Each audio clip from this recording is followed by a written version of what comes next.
Live everywhere. Daily Co's Radio on netrootsradio.com presents David Walton. Kagro in the Morning Show.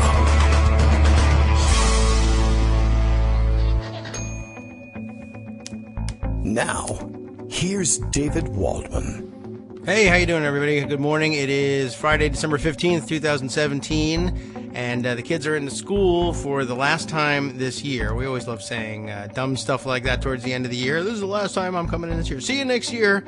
The kids enjoy it, and of course they're going to enjoy 2 weeks off from school, and you'll hear them, no doubt, at least one of them, next week as we try and stumble through the Christmas week or the week preceding Christmas. Merry Christmas, by the way. We're saying Merry Christmas again. Everybody can know that because we've made America great again, and something economic anxiety. All the coal mining jobs are back too. Santa needs all that coal to put in our Merry Christmas. You're not having a Merry Christmas. Stockings, I guess. I don't know. You would think more people would be going back to work, but maybe now that America is great again, fewer people are getting coal, which is ironic because I thought coal was awesome. Why is it such a punishment? Anyway, lots to do today. Don't really feel like, doing the show today. I'm getting tired. I think I need a day off at some point.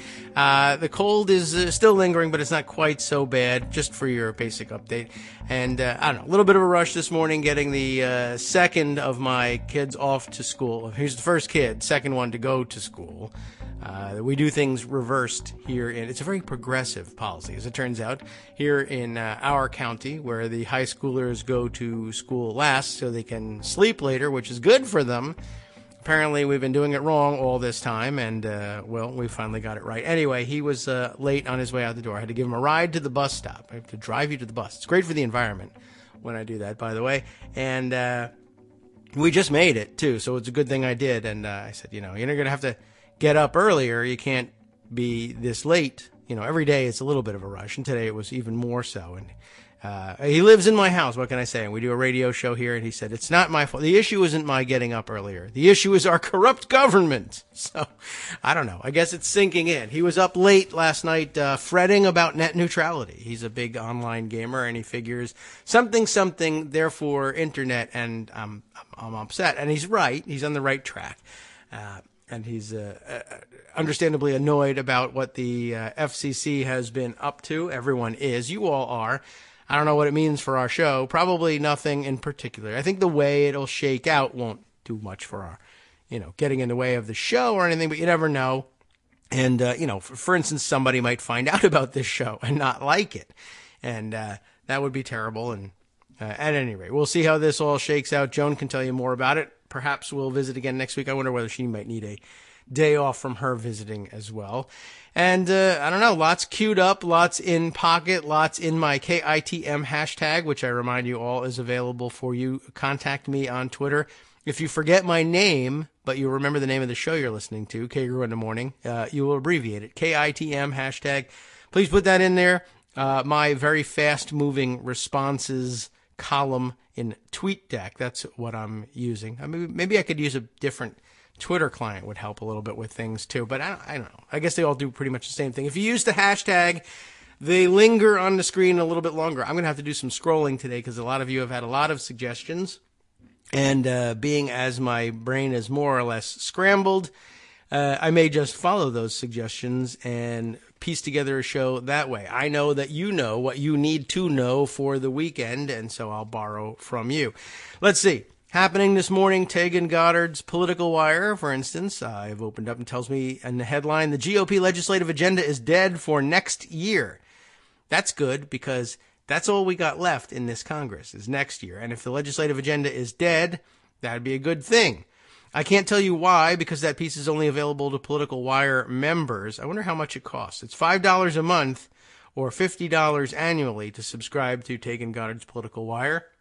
Maybe that's something I ought to do. I do lean on him quite a bit, although not very often for this type of content. I don't know. He does a good service. Maybe I should pass things on a little bit. Well, at any rate, yes, I announced yesterday, by the way, that the Patreon problem seems to be fixed, and I was able to welcome a few of you back who heard the news and rejoined, but if you happened to miss the announcement yesterday, I was just getting ready to switch over to some other kind of other service because of the weird fee structure Patreon was switching to, and I guess it still may happen in some form or another, but I think they realized just how many subscribers they were losing and how many people were not going to be paying, footing their bills.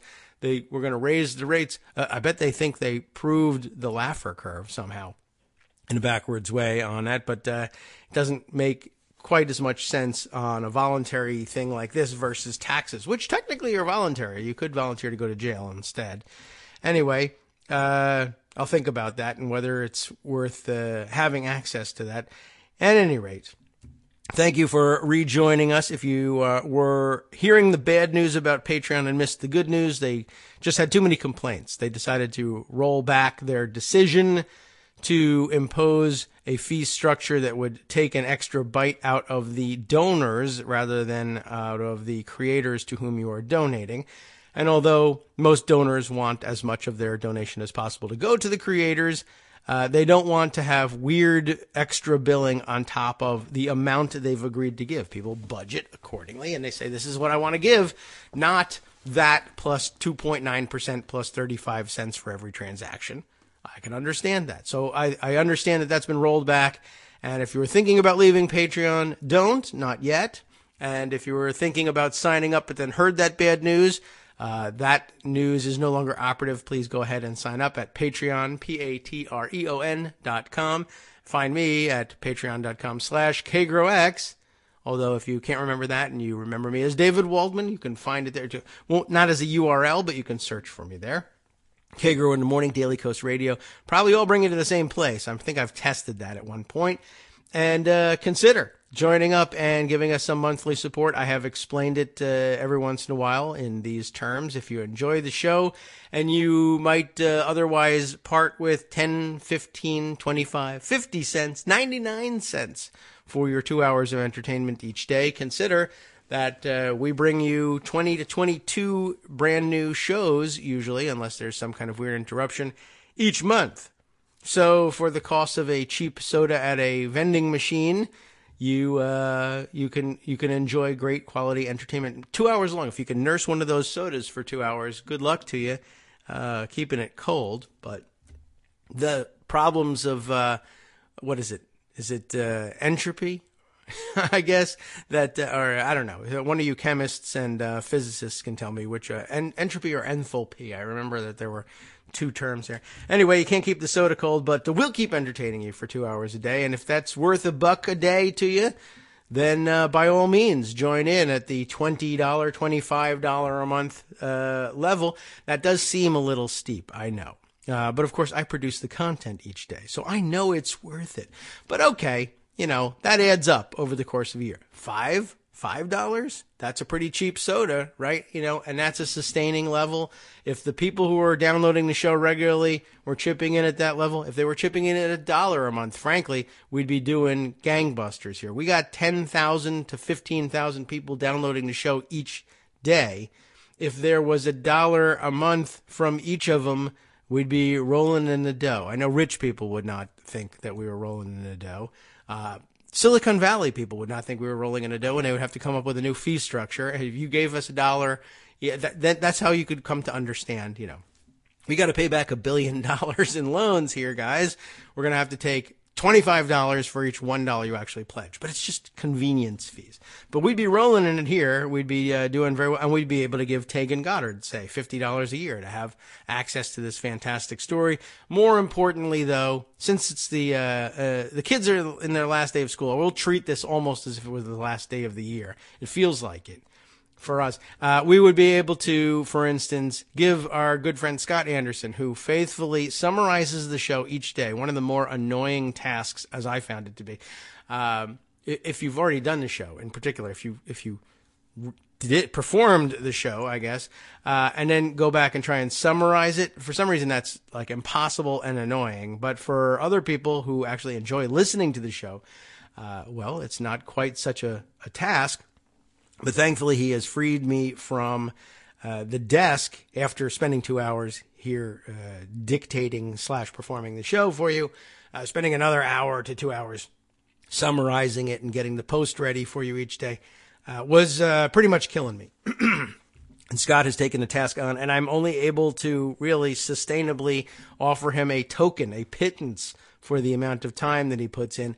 If we were getting $10,000 a month, why, I could give him a actual, like, honest to God, close to decent living out of it as well. Plus, we could, I'm going to buy some new headphones, whether you donate or not, but it's time for some new headphones.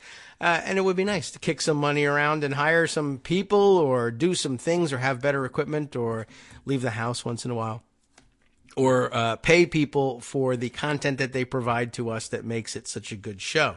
So I implore you at the end of this year, in the giving season, in which you've probably given away all your money already, give some of what you're getting later, but do it ahead of time. I don't know how to put that exactly. I'm not good at asking for money. Nobody is. And if you are, then you're probably a politician and getting ready to outlaw my making any kind of money or keeping it. So screw you, you bastards. There's the stream of consciousness for the day. Let's get to the news, such as it is.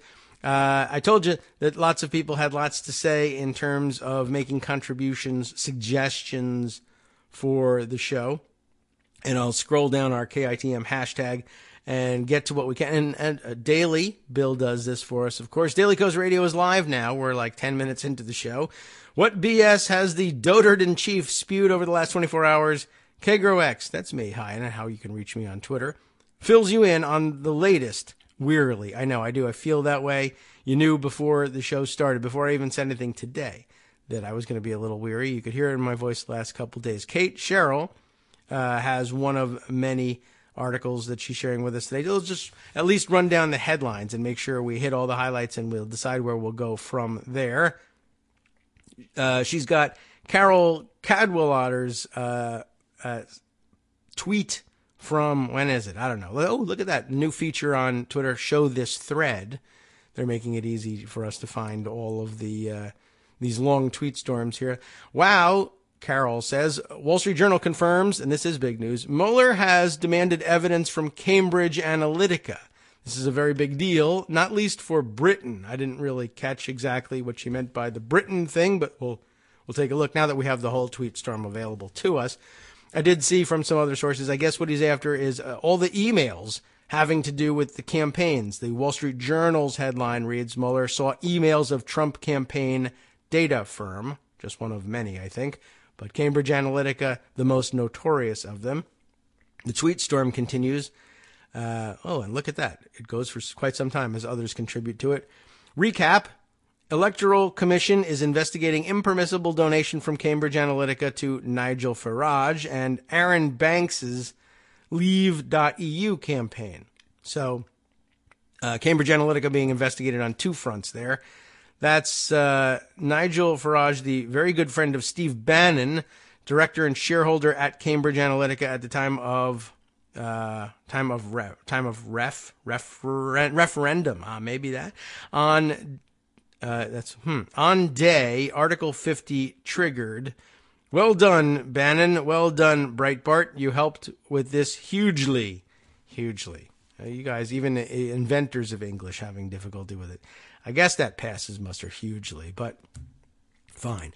And yes, also this, says Carol. And by the way, let me check for my own purposes. Who are we reading here? Carol, let's see, a Guardian and Observer writer. So I certainly got the sense clearly that we were reading input from Britain here, but also this. What is this? Someone else's tweet from Jamie Bartlett being included here. Alexander Nix of Cambridge Analytica will appear before the House Intelligence Committee today. That will be our house, I think, as part of its probe into Russian election interference on Thursday. Here's some of my interview with Nix for the BBC series, The Secrets of Silicon Valley. I think we played one of the tapes from those interviews, as I recall, many months ago. We're sort of into this scoop a little bit here. What else have we got here? Cameron Burge joining in this thread saying, I've seen stories suggesting they're being used by the federal government here in Australia, too. Cambridge Analytica, that is. So they got a hand in everything. And we've read stories about they're doing work in Kenya as a matter of fact. I think they were born in Kenya. I'd like to see their birth certificate. Their incorporation papers. I don't know that they're incorporated here in the United States. What else have we here? Leroy Lynch adding, last I heard they've been trying to sell their wares, but not getting far, I guess, with respect to Australia. Here, Cambridge Analytica, Trump's data mining advisors to meet Australia's Liberal MPs, according to The Guardian. It goes on, and many people jump into this thread. This is not, this thread feature appears to be all about whoever responded, not just the original author in this thing. So it's a little hinky, as you might say. Let's see, what else have we got here? We should probably dive into that story, although it is a Wall Street Journal story, so we may hit the paywall on that one. Greg subscribes to the Wall Street Journal. I don't find that I need their content quite enough. Plus, of course, it's Rupert Murdoch, and I'm not hugely happy, to borrow your phrase there, Nigel, hugely happy about paying him anything, though I'm sure I'm paying him somewhere through some other crazy arrangement or LLC or something along the way.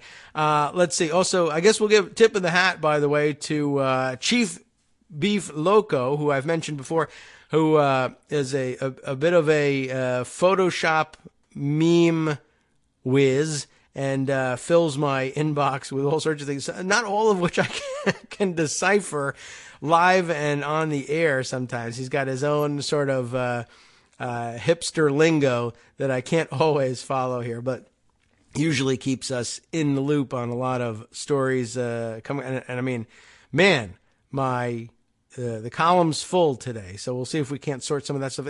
A lot of times his tweets need some interpretation during the breaks. We'll have to see if I can tease something out there that I can credibly discuss with you. He's also often ahead of where we are on the curve in terms of, I'll believe that. And it rarely turns out to be horribly wrong, by the way. We all make mistakes once in a while, of course, and chase something up the wrong tree, but okay.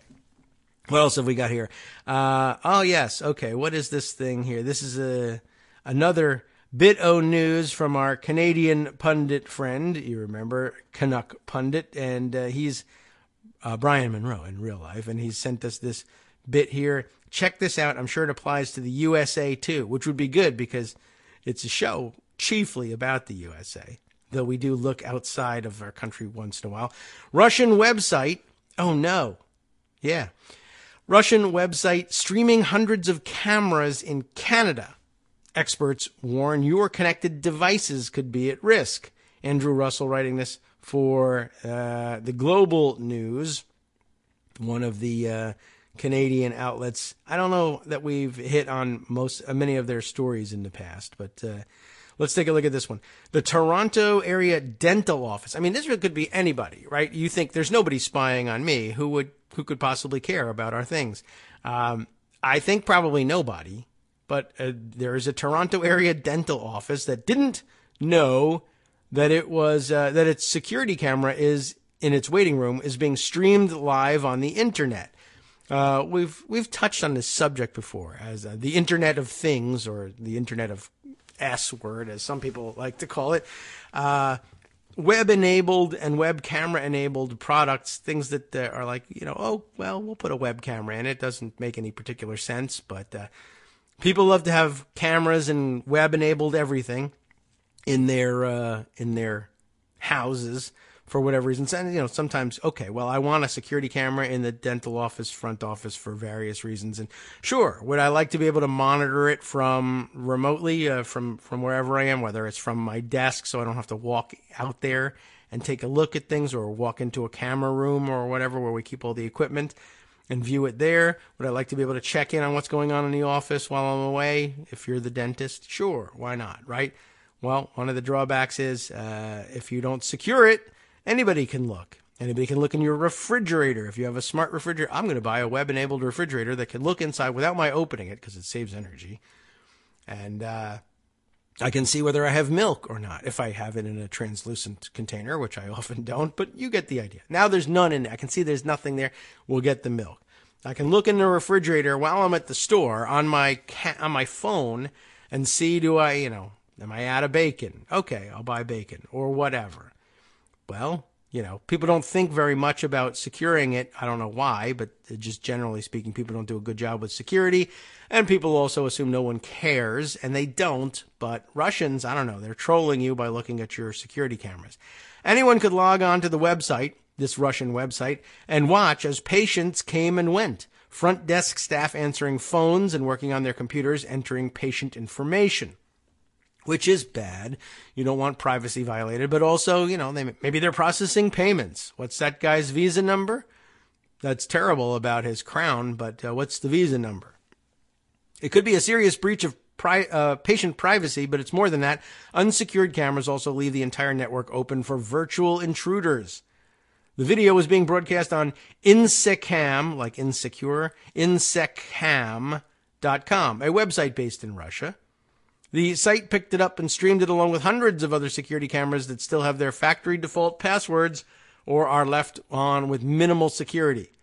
Everyone was surprised and we were kind of concerned, said an administrative assistant at the dental office, whose name Global News is withholding for security reasons. We have a lot of private information here. If she's wearing a name tag, you can figure out who she is by looking at the streaming video. In homes, workplaces, and other private spaces across the country, there's a security risk hanging over the heads of many Canadians. Wireless surveillance cameras left unsecured. So you're seeing thousands of Toronto area dental patients apologizing to one another unguardedly over the internet. Sorry. You're late. Sorry. That's what Canadians do. Unfailingly polite, wonderful people. And if you'd like to watch it, it's probably pretty uplifting.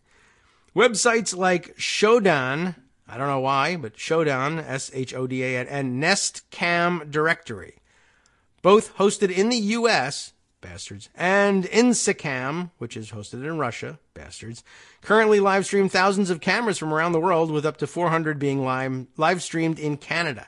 So I guess that's interesting. Nest Cam Directory. On the off chance that someone is going to walk naked by their thermostat, if you'd like, you could monitor their camera and wait for that to happen. So if you know of somebody who you've had your eye on for some time and you don't care about all the people who are losing their jobs over sexual harassment, or you would like to join them and you're particularly attracted to them, and they happen to have a Nest thermostat and they're in the habit of walking around the house naked, which if you know that already, then I guess you don't need this. But okay, suppose they're chatting about it at the water cooler. You know what I did today? I walked around the house naked. Now that's sexual harassment all by itself.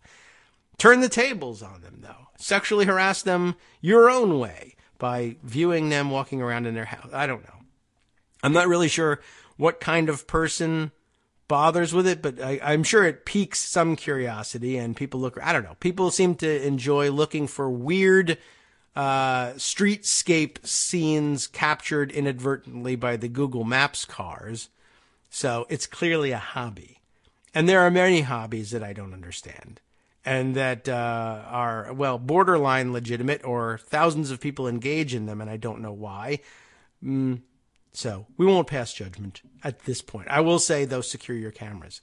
Some of the cameras across the country show people gathering for prayers at a church in northern Ontario, homes where street addresses are visible, or the inside of businesses like one some in Ontario, British Columbia, and Nova Scotia.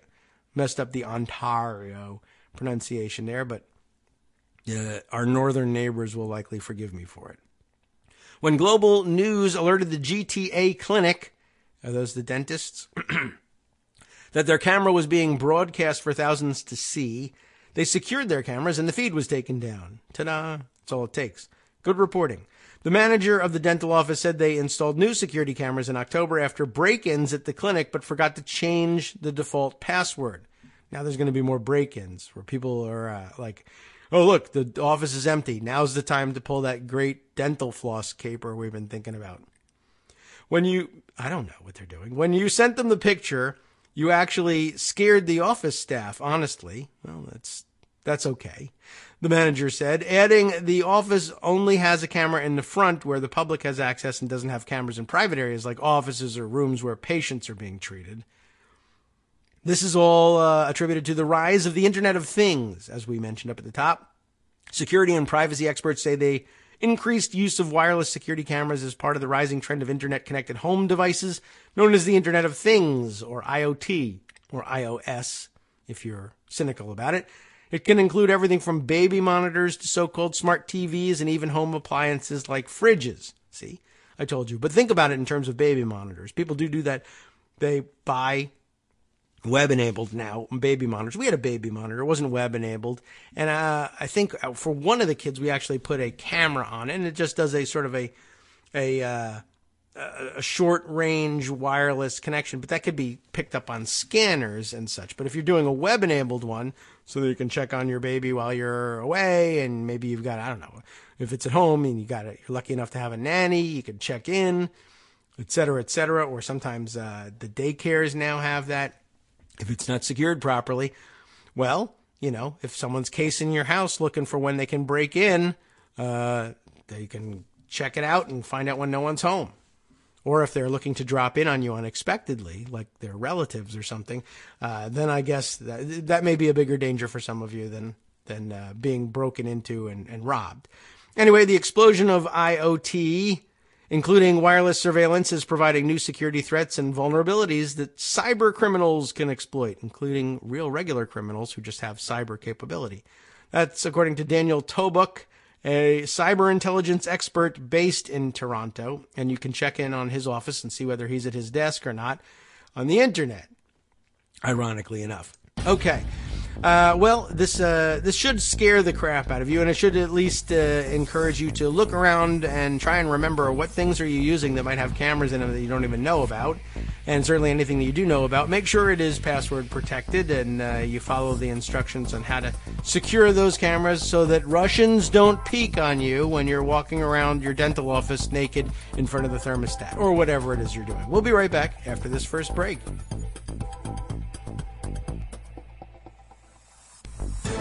Hi, it's me, David Waldman, your host for Kagro in the Morning, interrupting this little break to say thanks so much to all of you who are contributing supporters of Kagro in the Morning. Thousands of you are downloading the show each day, but fewer than 1 in 25 regular listeners are donating to help keep us on the air. For the money you'd spend on a single 3-minute iTunes song, we bring you 2 hours of great news and entertainment every day, 5 days a week. Patreon.com, Patreon.com makes it easy. You can find us there by searching Kagro X or David Waldman or Kagro in the Morning or even Daily Coast Radio in their search box, and you'll be right where you need to be to make easy, recurring monthly contributions to support our show. Once again, thanks so much for your support.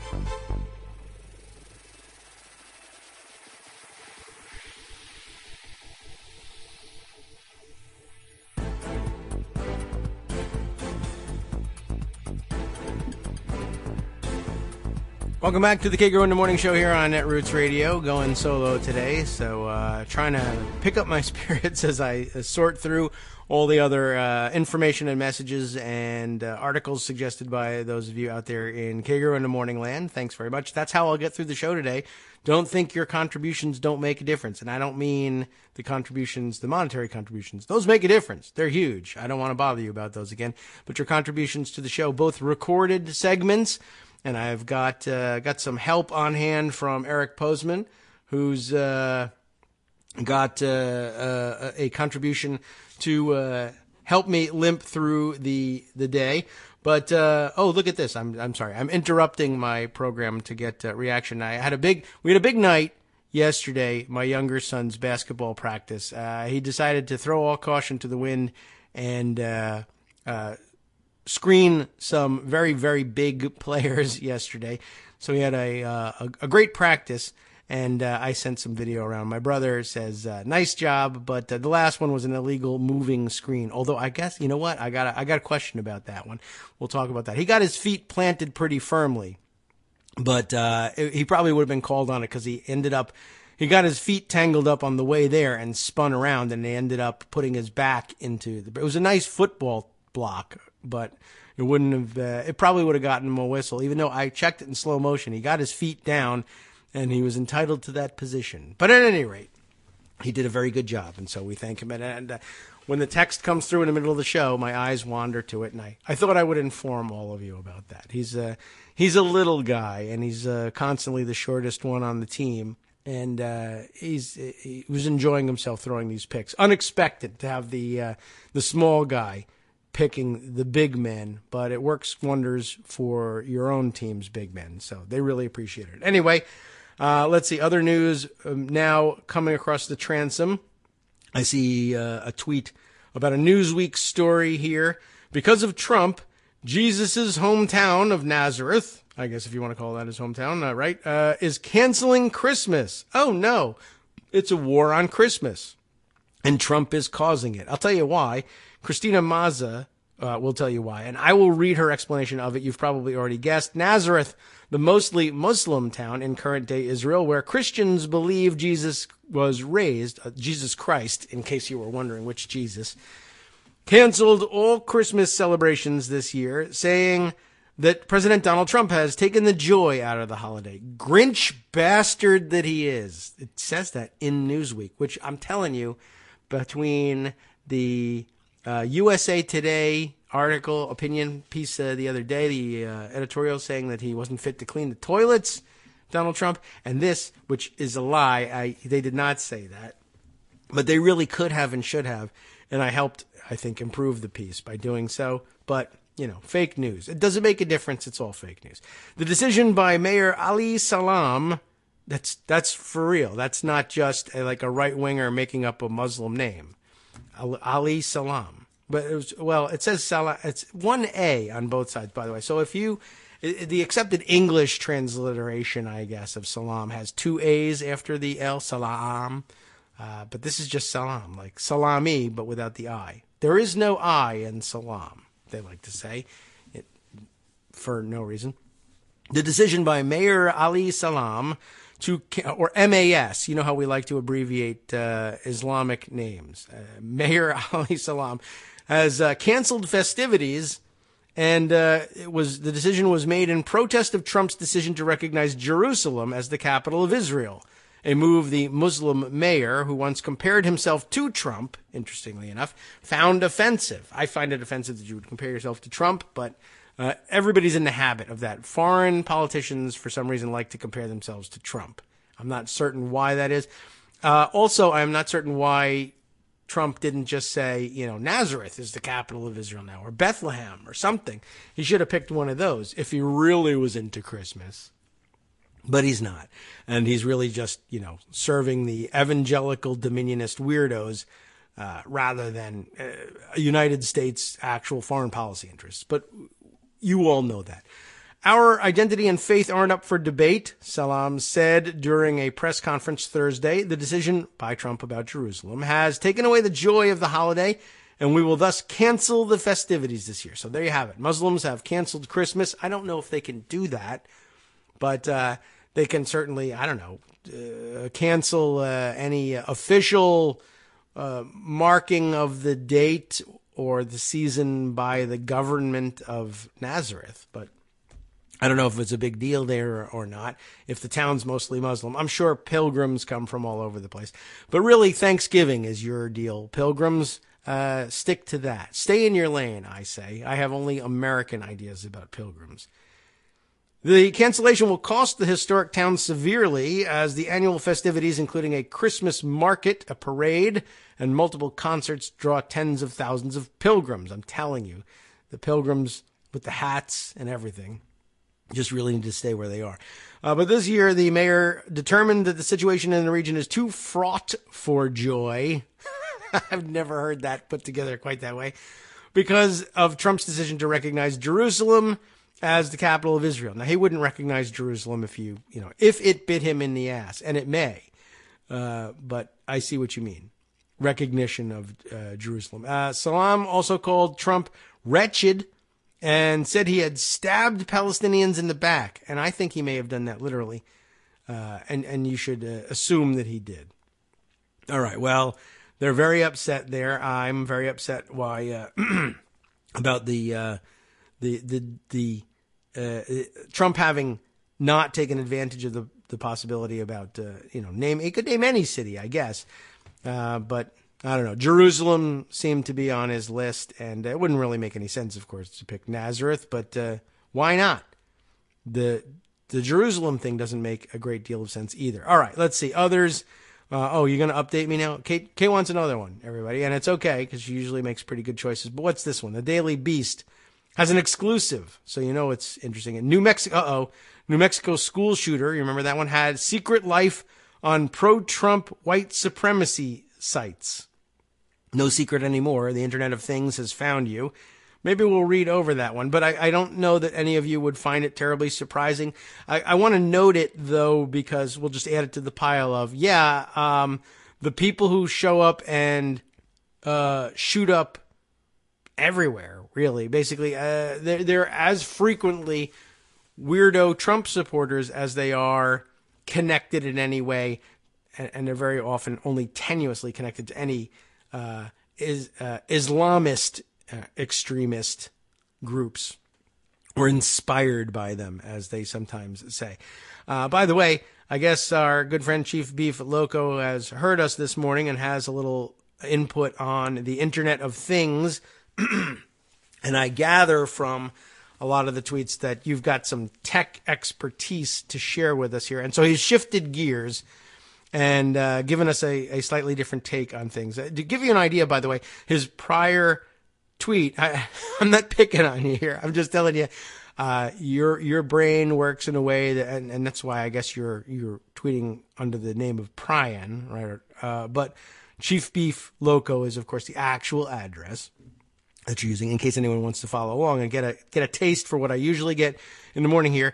Not about the Internet of Things. There's his prior tweet, for instance, just as an example, at the James McGill Buchanan building at George Mason. That would be, I guess, George Mason University in Virginia. There are fourth or greater generation trust fund kids guarding the doors with pole axes to ensure that no person without at least 10 million of inherited dollars is admitted, ? And I say, I understand where George Mason is. I get the idea of trust fund kids and the idea of, education policies in the Trump era making it more difficult to attend college, etc., unless you're a trust fund baby. George Mason's not that old of a school, but, so not likely to have fourth generation anything there. But I get you. You're the fourth generation trust funders. I understand that. Okay, I get sort of the direction we're going, but I don't know what to say to people about it. On the other hand, having heard me say, I don't understand you, and then talking about the Internet of Things, it's immediately followed up with this. Yep, in many cases, was unresolved vulnerabilities or weak creds are exploiting access to IoT devices, and the vendors and manufacturers rarely provide guidance to properly firewall and secure the device from exploitation. It's more corruptilism, like corruptilism in capitalism. And illustrated with, this very frequently illustrates lots of his tweets, some Soviet-era artwork, their inspirational posters of their futuristic style in many cases. This one's not particularly futuristic, but workers pointing excitedly to the factories that they work in, indecipherable to anyone but Russians, I guess. And but a clear, lucid explanation that even I can understand in the morning what he's talking about. Yeah, that's true, and it really does fall to the vendors and manufacturers. I know it's your responsibility to change the password and stuff, but really there should be a big red placard inside that says, don't start using this thing until you pick a secure password for your own good, please. Just that it shouldn't work until you do. And they could program it such that it wouldn't, but apparently not. Anyway, we've got that contribution and immediately followed up on that one with further explanation. It really is caveat emptor on the vendors, as they don't adequately provide guidance to ensure that Internet of Things devices are behind firewalls to prevent unestablished and unsolicited traffic inbound from Internet to poke it, etc. Shaking my head, SMH vendors like WEP, the web security protocol, right? Screwed consumers for cash again. Now, I don't really know the background of that story. I'm not a tech person, but every once in a while, one of you guys weighs in with a story that makes me say, everyone uses this technology, even if we don't understand it. It's fantastic to be able to contribute your unique viewpoint to this in ways that make it accessible to other people, and they come to understand what's going on. So thanks very much for shifting downward for me so I can catch up with what you're trying to share with the rest of the listeners. Let's see. So there's the Mueller story. There's the Internet of Things story from up in Canada. Kate's been on a bit of a tear here. Also wants you to know, as do I, that's why I'm sharing it, Maggie Haberman's tweet yesterday. Randy Credico, how does he pronounce that? I should have listened to the hearings and I would know. Once the punchline in a series of RIP tweets by Roger Stone takes the fifth in congressional probe, accompanied by a Mother Jones story that perhaps we can share on that one. The headline, at least, Roger Stone's go-between with WikiLeaks, that's who we're talking about, takes the fifth. Randy Credico, it's Credico. Anybody know how he pronounces his name? Was scheduled to testify before the House Intelligence Committee on Friday, but I guess he's, I don't know whether that means he's just not going to, or he's going to show up. You have to show up and invoke the fifth. I don't think he can just phone it in. But maybe with Republican-dominated Congress, they'll let you do that. Let's see. Another thing we'll need to share here, also from Kate, a piece from Lawfare. Thoughts on Rod Rosenstein's testimony, the latest from Benjamin Wittes, always worth checking in on. I haven't been paying close attention to the investigation in either committee, mostly because I know they're dominated by Republicans, and they tend not to reveal all that much in the hearings. But the people who watch them do often distill down the best of the best and keep us informed on these things. And perhaps Benjamin Wittes will be able to do that for us today. What else have we got here? Now, by the way, here's a note from yesterday, scrolling all the way back. Brian noting from up in Canada that he and his wife have just started donating to the show. Thank you very much. But they were they used Patreon. They just started when they said they were going to change the fees. So he's glad that they're stopping with the modification. We were feeling like it was a cash grab, and it was. And there are a lot of good explanations of exactly why they did it and what the structure was that they were using. And in yesterday's summary post of yesterday's show, Scott grabbed a couple of those and made them available too. Yeah, I think they got in over their heads, and they're still going to be in over their heads, or maybe this latest round of funding will fall through, rather than go ahead as planned. But they're basically in hock to their venture capitalists, as many internet outfits are or become, and they got to scramble to find ways to grab up more cash and satisfy their investors, which, annoying as it is, that was sort of the whole idea of starting a lot of these companies, is we'll grab cash. That's kind of what they're into. Let's see. There's more comments here. Kate, again, really lighting it up here. Another suggestion.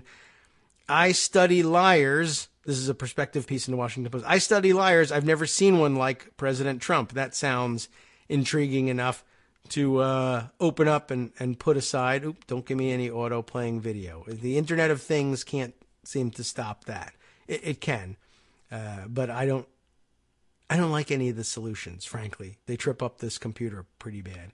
It's an old computer. Mad Hatter said yesterday, and I didn't get to it, we were talking with Greg about running for office everywhere and at every level. Remember that? He says, there are no Republicans on the Houston ISD, Independent School District, Houston ISD School Board after this year's election. GOP tried and failed to hold some, but I guess swept out of office there on the local level. You can do it. It can be done. It makes a difference. Remember in Texas that the Texas Board of Education, the statewide Board of Education, makes decisions that have enormous impact around the country.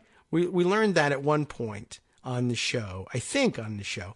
Somebody has mentioned that. But when the Texas Board of Education statewide makes decisions about which textbooks it will and won't purchase for students in Texas. That's a gigantic impact on the textbook market. And when fundamentalist weirdos say they're going to insist that in Texas, science textbooks will either teach the controversy or won't even mention evolution, whatever it is they're trying to push for at any given point, the textbook market is warped in the country. A giant purchaser of textbooks, the state of Texas, says we'll only buy them if they give equal treatment, let's say, at best, if you're lucky, to evolution and so-called intelligent design theory. And then the rest of us are stuck like, well, now most of the textbooks on the market, since they're competing for Texas's dollars, are going to make some mention of intelligent design and that there is a controversy, which there isn't. But you're stuck with it in New Hampshire because the only science books out there that are worth printing are ones that have a shot at cracking the Texas market. You can see how this sort of dumb stuff occasionally affects all of us. What else have we got here? Yeah, okay. I think we've rolled far enough back into our contributions via Twitter that we'd just be confusing you and bringing you back to yesterday's show. Now might be an excellent time then to reset my brain and let Eric Postman occupy your mind and mine for the next couple of minutes with another of his essays, this one about permission structures, a frequent topic of discussion when Greg is on the program. So I'll be looking forward to seeing what he's got to say about that one. I asked, by the way, some of you are interested whether Eric publishes his essays anywhere. And so far, the answer is no. And isn't that interesting? Usually people are, of course, looking for some free publicity and some pointers to their very excellent essays. And Eric just wants to share thoughts with you. That may change in the future, and he reserves the right. I'll reserve it for him, the right to do just that. And I know a lot of people would be interested. We're interested in right now. Why don't I get the hell out of Eric's way and let him speak? Good morning. It's Eric from Orlando. The Alabama special election is over, and I am shaking my head that 650,000 adult Americans in a single state actually voted for someone so unqualified and morally corrupt. But for dogged determination against seemingly impossible odds, the good guy came through, whole and clean on the other side, like at the end of Shawshank Redemption. And there's a lot to take away from Doug Jones's historic victory. First, it really means something. It significantly tightens the balance of the United States Senate. It certainly would have been nice and a strong statement if we had won one of the House special elections, but it wouldn't have been tangible in a congressional body of 435. Now, not only does Jones come into Washington with a hero's gravitas, but the impact of the win could resound throughout the South. This is where I invoke the permission structure that David and Greg have discussed so often. Now that a Democrat has won a significant election in a southern state, the floodgates might be open to the perfect storm of 2018. When Stacey Abrams runs for governor of Georgia, there will be pictures of a black woman on people's lawns from the Atlanta suburbs all the way to the Savannah coast. You'll surely see bilingual ads all over TV and Twitter from Beto O'Rourke when he goes after Ted Cruz in Texas. How do you say one and done in Spanish? And with the Bob Corker void in Tennessee, who knows who takes over that space? What if the Nashville music scene puts their voice to the right side of history? The bottom line is that nothing is out of reach, except maybe Utah and Wyoming. But their immediate neighbors, Nevada and Arizona, have already been targeted as very possible Senate pickups. So it's possible we're just a couple of years away from a full 50-state strategy. The GOP shocked us in the Rust Belt in 2016, but the Democratic future may be country and Western. And thank you, David Wallman, for the permission structure that allows me to opine on your program. Now back to the show. Hey, thanks very much. I wish I had given myself permission to hit the unmute button at the right point there. Yes, thanks, Eric. And Scott, thank you. This is a remote production value here. I may have said Posner rather than Posman, and I frequently do that. I blame law school. Very famous circuit court judge Richard Posner, and for some reason I go to that by default instead of Eric Postman. So I apologize if I got that one incorrect. Go back and fix that in post-production, staff. I mean, I guess probably I could do that, right? And people would do that for me if I were paying them to do it. And somebody might volunteer to do it for free, but that's not what we want here. We want money to be passed around. We want trickle-down economics. I would like to trickle down all over some people with some money. Don't think of me as, I'm not sexually harassing anybody. I can't. I work remotely. Oh, I guess you could. I shouldn't. You could probably sexually harass. You definitely could sexually harass people remotely. It's happening with texts all the time. I don't know what I'm talking about. I'm out of the sexual harassment game, man. I need to catch up with techniques just for, informational purposes so I can condemn it in others when I see it. I'm not a very good sexual harasser. It embarrasses me. So that's why I don't do it. It's also nice not to do that to people. I really have had difficulty understanding a lot of these stories. And I assume that most decent people do have difficulty understanding these stories. And unfortunately, that's the best way to keep things like that under wrap. No one believes that somebody important and famous would just pull their pants down in the middle of the workplace. And it's hard to believe that anybody would. The number of people being accused of exposing themselves at work is really astonishing to me, just because I think, for my own part, like, oh my God, that would be so embarrassing. I don't understand what the power dynamic is in all of this. I'm constantly reading, I think, pretty cogent analysis by lots of people on this subject. Well, they say, for instance, it's not so much about the sex as it is about the power scheme, and you're having power over the people that you're sexually harassing. And I think, I don't know, in my mind, if you exposed yourself to somebody else, it's like, well, you've ceded all the power here. I just think of things maybe different, certainly differently than the sexual harassers think of things. Maybe differently than most people, but I don't think so. But I mean, isn't it like, your pants are down? Aren't you embarrassed? Why is the other person embarrassed? I mean, they're embarrassed because they don't want to see that and they don't know what the hell to do.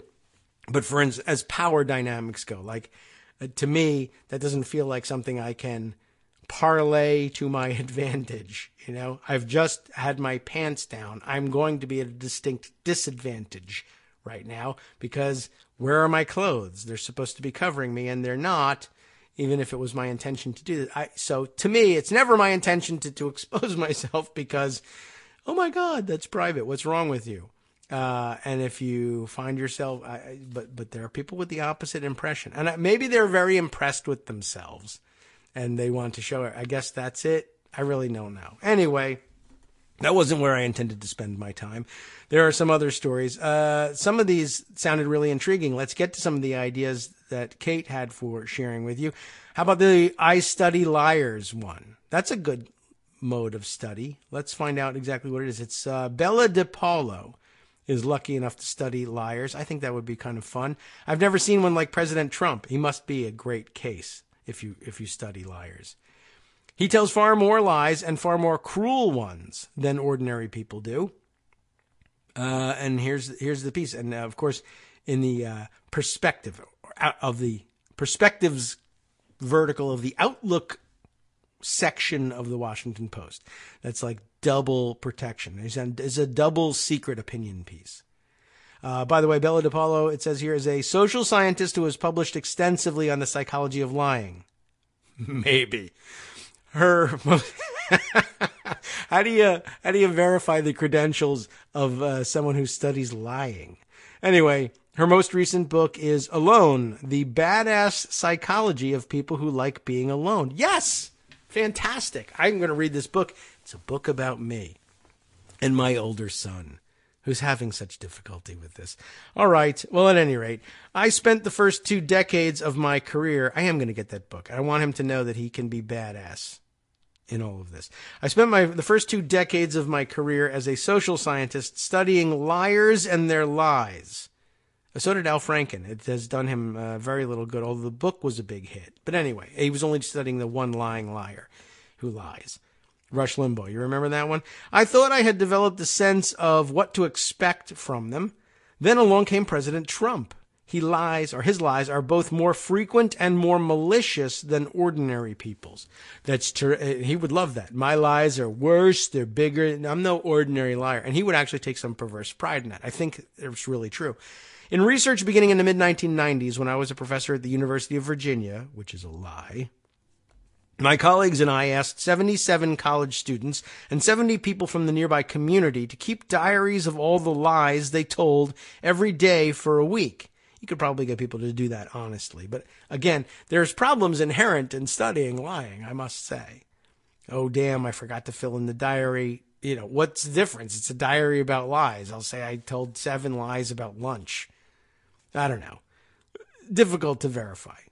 But you hope to have, on the other hand, it's a diary about lying, It wouldn't be the worst thing in the world if you said, today I don't feel like I told any lies. You could probably get away with that and feel good about it. So maybe it comes out in the wash. They handed them in to us, these diaries, with no names attached. We calculated participants' rates of lying and categorized each lie as either self-serving, that would mean told to the advantage of the liar, or protect the liar from embarrassment, blame, or other undesired outcomes. I didn't pull my pants down, for instance. Or kind lies, like told to advantage or flatter or protect someone else. White lies, as we sometimes call them, which is probably inherently racist. At the Washington Post, oh dear, we're up against our second break already. You people are entertaining the hell out of me with your suggestions. Let me see if we can't get this in before our brief break. At the Washington Post, the Fact Checker feature has been tracking every false and misleading claim and flip-flop made by President Trump this year. The inclusion of misleading statements and flip-flops is consistent with the definition of lying my colleagues and I gave to our participants. So at least we're on the same page with that one. Wow, the music seems a little bit loud. A lie occurs anytime you intentionally try to mislead someone. That sounds like a pretty decent, if broad, explanation. In the case of Trump's claims, though, it is possible to ascertain only whether they were false or misleading and not what the president's intentions were. We'll continue with this fascinating story after this break. Maybe, or maybe I'll just leave. How about that? That could be a lie. I'll be right back. Maybe.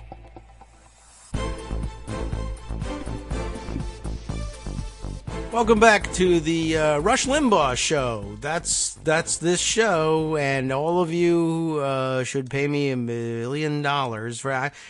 We're in the middle of a story about lying, so I figured I'm not a very good liar, unprepared for this, but I don't know. Maybe that will inspire me to do something else. I was reading during the break, by the way. Poor Chief Beef Loco. I frightened you. I'm sorry about that. I didn't mean to, excoriate you for bad tweets or anything. Don't change anything you do. I just told him privately. Don't worry about it. But don't any of you change what you do. If you did, I wouldn't know what to do with myself. I depend on the variety of personalities and perspectives from whom I get frequent tweets for my my daily dose of everything. If you like the mix of what we've got on the show, it's because of the people who contribute to it by suggesting stories or reacting to our stories. And if you've ever thought of doing it yourself but have been hesitant, don't hesitate. I draw a lot of inspiration from what people share with me. I try to give credit where possible. Sometimes I forget who tweeted things to me, but I appreciate all of your perspectives, and it keeps the show fun. So by all means, do it and do it your way. I encourage you to continue or to start if you have not yet done so. All right. This story about lying and the study of lying, I find fascinating. Really, I'm not even lying about that. We left off speaking about, in the case of Trump's particular kind of lies, it is not possible for our researcher here to ascertain what the president's actual intentions were. And you know what? Even if he told you, they might be lies also. And also, I have doubts about whether the president ever has intentions about anything more immediate than hungry, get steak, thirsty, want Diet Coke, bored, want televisions, things like that. I don't know how strategic a guy he really is. He has he's not an idiot. Well, I don't know why I said that. Another lie. He's an idiot, but I mean, he's not completely without mental capacity. And he recognizes when someone pitches him a strategy. He just doesn't have a very good sense of whether it's a good one or whether it's a thing worth pursuing.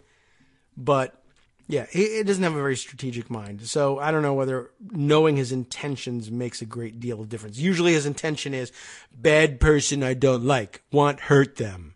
That's it. Or, me likey your booty, I want to, talk about it or whatever. Or, in his case, I'd like to secretly film it or possibly squeeze it. That's kind of the level of function that he's got. And also money, may want money. I make money, this deal? I do. Okay. And that's it. Well, that's not even it either. He doesn't know whether he's going to make money. Money move around, this make my picture in newspaper, I do it. And then he loses money on it. So anyway, I don't have a high opinion of the president, but the point is you can't tell what his motivations are in the lies he tells. And our writer tells us, while the subjects of my research self-reported how often they lied, Trump's falsehoods were tallied by the Post. We don't know. There's probably a dozen, one great gross, we'll even say, of lies that we don't even know about that couldn't be tallied by the Post. I should take a look at that. And that was a fascinating look at the numbers. And there was a great Daily Kos write-up of that story. And I guess Trump supporters were saying something about, let's compare, all presidents lie. Let's compare the number of lies between presidents. And it was a terrible, terrible idea because this one lies more frequently and about dumber stuff and in more obvious ways than really all presidents. And by comparison to Obama, it's just dead embarrassing, as the chart told us yesterday, the chart that Greg shared with us and many of you saw, that didn't even look like a chart. It was so bad. It looked like two axes, poorly drawn. But I wonder whether the tally from the Post, does it include things like, I have a friend named, whatever, Jim, wasn't it a friend Jim? He doesn't even go to Paris anymore. Does that get counted? Do we know if there is a Jim? Do we know if that guy, there's no way we can find out who he is and whether he really goes to Paris anymore. But he lies about all sorts of things. I know a person who just has the most beautiful daughter. We don't know. There could be billions of uncounted lies. Again, though, our writer Bella DePaolo continues and says, I categorized the most recent 400 lies that the Post, just the most recent 400 lies that the Post had documented through mid-November, in the same way my colleagues and I categorized the lies of the participants in our study. The college students in our research told an average of 2 lies a day. It's probably pretty generous. I mean, they're probably told more, but they don't realize it. I've been working hard on my project. You think so, but you haven't. That doesn't count as a lie, I guess. And the community members told 1 lie a day. That's astounding. The most recent, a more recent study of the lies 1,000 U.S. adults told in the previous 24 hours, it's a much larger sample than the 70 or so. You got 147 total participants. I don't know. In the methodology of lie studying, maybe that's enough. I don't know. A more recent study of the lies 1,000 adults told in the previous 24 hours, U.S. adults, found that people told an average of 1.65 lies per day. In the United States, it's important to say that these are U.S. adults because we lie most often about guns, I guess. We lie more about guns than any other developed country. So 1.65 regular lies and 30 to 40 lies about guns daily. The authors noted that 60% of the participants said they told no lies at all. Wow. While the top 5% of liars told nearly half of all the falsehoods in the study. Interesting. I wonder about that. In Trump's first 298 days in office, however, mind you, half of the participants, or 60%, say they tell no lies. Imagine having a president who lies so frequently. If you think you tell no lies and you think he tells lots of them. That must be infuriating. It is. I lie, I guess, about things, exaggerate things, certainly. Sometimes in the nature of doing a show like this, sometimes just in regular nature of walking around and saying, "Isn't Trump an idiot? I'll tell you how awful he is." Anyway, in Trump's first 298 days in office, he made 1,628 false or misleading claims or flip-flops by the Post's tally. That's about 6 per day, far higher than the average rate in our studies. Although I wonder whether, 6 per day, for a guy who talks all day long and is a politician, I wonder. Well, outright falsehoods, he does seem to have more of those than most people. 6 per day, far higher than the average rate in the studies. And of course, reporters have access to only a subset of Trump's false statements, the ones he makes publicly. So unless he never stretches the truth in private, that sounds doubtful, his actual rate of lying is almost certainly higher. There we are. That rate has been accelerating. Ooh. Starting in early October, the Post's tracking showed that Trump told a remarkable 9 lies a day, outpacing even the biggest liars in our research. But the flood of deceit isn't the most surprising finding about Trump. Both the college students and the community members in our study served their own interests with their lies more often than other people's interests. They told the lies to try to advantage themselves in the workplace, in the marketplace, their personal relationships, and just about every other domain of everyday life. For example, a salesperson told a customer that the jeans she was trying on were not too tight, so she could make the sale. It counts, right? The participants, although, it's a subjective thing, some people like their jeans tight, I don't know, whatever. The participants also lied to protect themselves psychologically. One student, college student, told a classmate that he wasn't worried about his grades, so the classmate wouldn't think him stupid. Okay. Less often, the participants lied in kind ways to help other people get what they wanted, look or feel better, or to spare them from embarrassment or blame. Well, now, how do you categorize the jeans salesperson?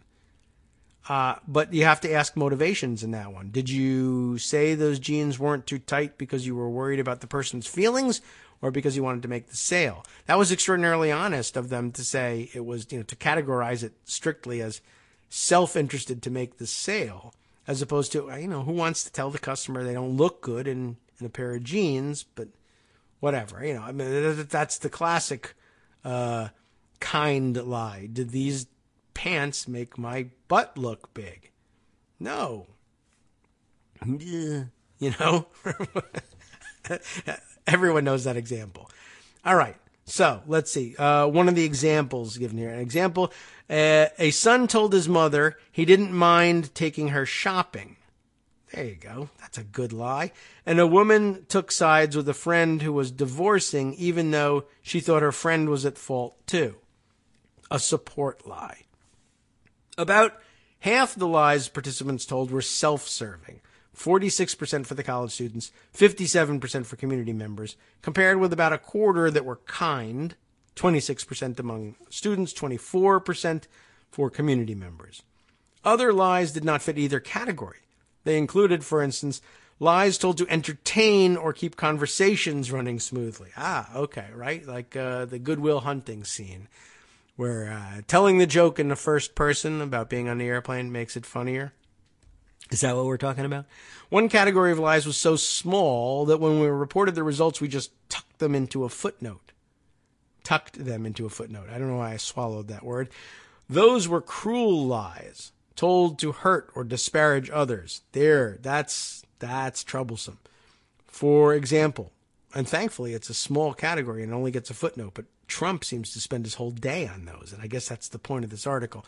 For example, one person told a coworker that the boss wanted to see him when he really didn't, so he'd look like a fool.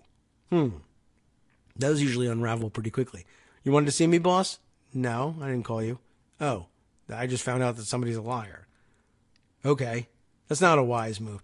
Just 0.8% of the lies told by the college students and 2.4% of the lies told by community members were mean-spirited. My colleagues and I found it easy to code each of our participants' lies into just one category. This was not the case for Trump. Now, I had trouble with the jean salesperson. I categorize them as, two. But okay. Close to a quarter of Trump's false statements, 24%, served several purposes simultaneously. That, I believe. Trump is into that. That he's able to do. You know what he's good at? He's good at vertical integration.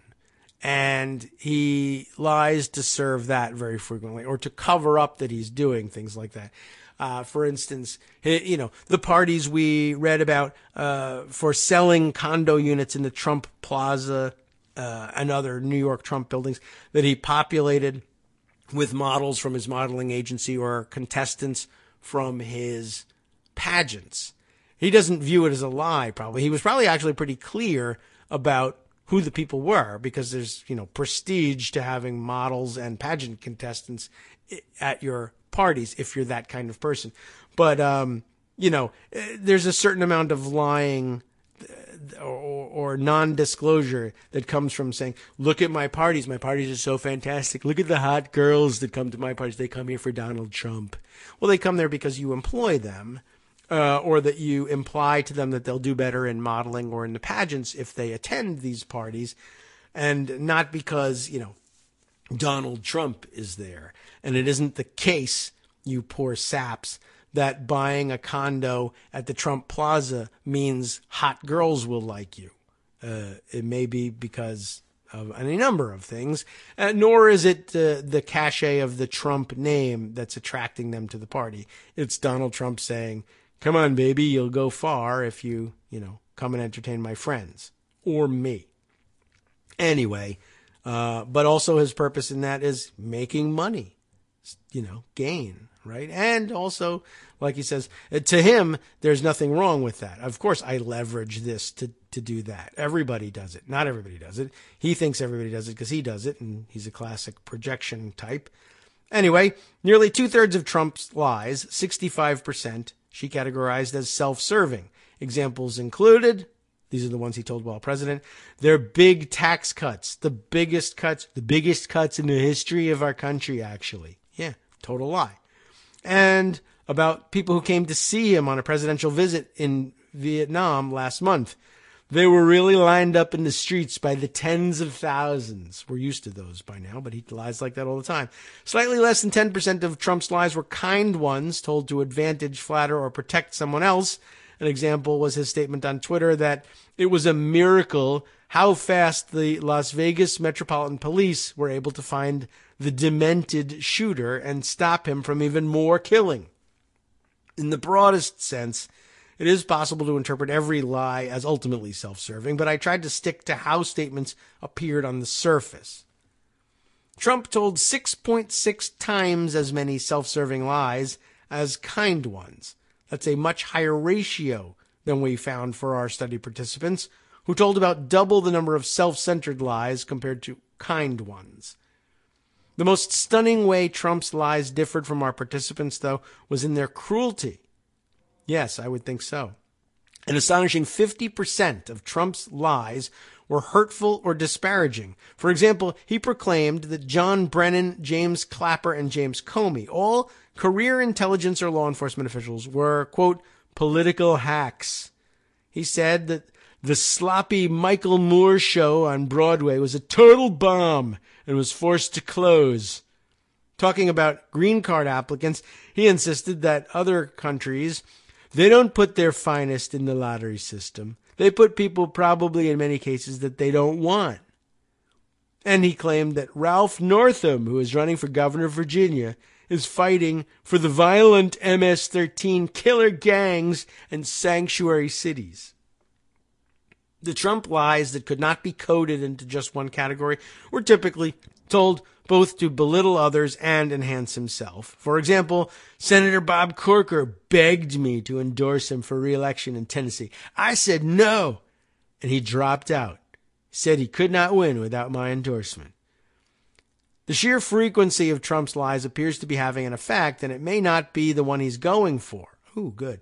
A Politico/Morning Consult poll from late October showed that only 35% of voters believed that Trump was honest. I don't know why anybody would believe he's honest. I would say probably 35% believe he can be honest. I believe he can't be. I mean, he's like actually incapable of doing it. But imagine 35% of people thinking he was actually just flat honest. 51% said he was not honest, and that's not good for him. The others said they didn't know or had no opinion, amazingly enough. The results of a Quinnipiac University poll in November were similar. 37% of voters thought Trump was honest, compared with 58% who thought he was not. For fewer than 40% of American voters, to see the president as honest is truly remarkable. I've really put a weird emphasis on that, but I guess that's the way I feel about it. For fewer than 40% of American voters, to see the president as honest is truly remarkable. It's remarkable that the president is honest. No, she means for fewer than 40% of American voters to see the president as honest is truly remarkable.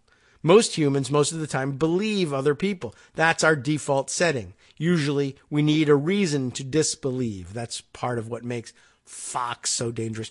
Breitbart and other outright fake news places. I don't even categorize Breitbart as outright fake news. I'm thinking more along the lines of the Macedonian teenagers who are just like, I will just make up a story. I see Breitbart as dishonest, but usually reporting on things that actually happened as opposed to just making up complete nonsense. They just do it from a nonsensical perspective. Occasionally they probably make some things up though. Anyway, that's what makes like Trump so dangerous is he knows very well that people are you just put it out there, you just say it and people believe it. And he said as much. Research on the detection of deception consistently documents this truth bias. In the typical study, participants observe people making statements and are asked to indicate each time whether they think the person is lying or telling the truth. Measuring whether people believe others should be difficult to do accurately simply because simply asking the question disrupts the tendency to assume that other people are telling the truth. Good point. It gives participants a reason to wonder. And yet, in our statistical summary of more than 200 studies, Charles F. Bond Jr. and I found that participants still believed other people more than they should have, 58% of the time in studies in which only half of the statements were truthful. People are biased towards believing others, even in studies in which they are told explicitly that only half the statements they are judging will be true. So, by telling so many lies and so many that are mean-spirited, Trump is violating some of the most fundamental norms of human social interaction and human decency. Forget all these political norms. This is a really good point. Trump is violating some of the most fundamental norms of human social interaction and human decency. Many of the rest of us, in turn, have abandoned a norm of our own. We no longer give Trump the benefit of the doubt that we usually give so readily. I'm comfortable with abandoning that norm in the face of the norms he's abandoned. Good point. Great observations. Sounds like a fun area of study. Yeah, sounds really fun. Is sarcasm a lie? Does that count? I'm in real trouble if that's the case. Okay. Moving on to some other stories here. Let's see. Some commentary on what we've been reading. Let's scroll back and catch up with things here. Michael Musson, I guess probably about this story, asking, plus, how do you assess intent if someone really believes their own lies? That's a possibility too. And I'm not sure I know how many of Trump's lies he really believes. I don't know if I could categorize that myself. Some of them he's clearly deluded about. Others, I think he just likes lying and doesn't care. Marianne, who tweets as, what are we, Thread and Thumb. Sometimes it's difficult to read some of these Twitter handles because there's no spaces in them. And sometimes words are different. They meld together and you can read them differently. But Thread and Thumb. Marianne, she says, Marianne, says, I like your Trump as caveman impression, LOL. Yeah, it's been getting a little more cavemanish as time goes on. Let's see, what else have we here? Mark Hogue, Thor Gamma, has, we've called your name in the past. Every claim of a miracle is either a lie or a delusion. True, unless you're using the miracle thing loosely. Like, for instance, Miracle Whip. That's not a miracle at all. It's also not mayonnaise, And it's not salad dressing either. I don't know why they categorize. They say it's. I think they actually say it's salad dressing or the dressing of some kind. It's terrible to use it that way. I can't imagine putting it on a salad. But I don't mind Miracle Whip on a sandwich. But there's nothing miraculous about it. But also, the casual use of it. It's a miracle. Well, it may not be. But you're talking about what people think of as, I was going to say genuine miracles, that meaning religious miracles. Yeah, they're probably not. I mean, every claim of a miracle, either a lie or delusion. Yeah, I guess that's right. I mean, not just the miracle itself. It's the claim you're talking about, which is a bigger point. Although sometimes people don't necessarily know that they're lying. That's covered, though, by delusion. I don't know how this thing happened, and it's inexplicable. It's therefore a miracle. The delusion here is that there's an outside entity controlling it all, I guess, is the idea. Although it's nice to think that there is. And, of course, we, I'm sure, have lots of delusions about what is an entity, after all, and what might be doing this or not doing this, or maybe there's nothing that has anything to do with this whatsoever, and looking for an explanation is a delusion. I get your point, though, Mark. Thanks very much for sharing it. I bet there's a lot of people who will agree on that one. Let's see. One other comment here from our friend, who I know I'm embarrassing you here, Chief Beef Loco, but it's when we have to lie to the robots to survive the wrath of their vanity, that's when the end is nigh. I think well worth reminding everybody about as we subsume ourselves to the Internet of Things. Let's see. What's the story with Roger Stone's go-between with WikiLeaks? That's a name that I don't remember having on the record, and it would probably be wise to read Mother Jones's entry on this Randy Credico guy and see what he's up to before he gets himself into more trouble, and we can track what he's doing along with his the unfolding of his foibles. Randy Credico, a comedian and radio host, who Trump advisor Roger Stone claims was his intermediary to WikiLeaks' Julian Assange. Now I remember. I think we probably did name the guy at some point, but we need more information on him. He's asserted the Fifth Amendment and his right to the Fifth Amendment ahead of an interview with the House Intelligence Committee that was scheduled for Friday. That'd be today, according to his lawyer. As a result, the committee has released Credico from appearing. Okay, so you don't have to show. I mean, you can say, I'm going to invoke the Fifth, and they can say, forget it. But okay. They've released him from appearing before the panel as part of its investigation into the Trump-Russia scandal. Since your client will be pleading the Fifth Amendment, the committee does not require his presence for the scheduled interview. That is to say, we know we won't learn anything from him. Kashyap Patel, the committee's senior counsel for counterterrorism, wrote in an email on Tuesday to Martin Stoller, Credico's attorney. Stoller shared the correspondence with Mother Jones. During the 2016 campaign, Stone claimed repeatedly that he was in communication with Assange. When Stone testified before the House Intelligence Committee in September, he said his contact with WikiLeaks' founder had come through a mutual acquaintance, but he declined to name that person. At some point since, Stone reportedly told the panel that Credico was his go-between, prompting the committee's subpoena of Credico late last month. Investigators want to know what information Stone received during the campaign that resulted in his hints that he had inside knowledge of WikiLeaks' plans.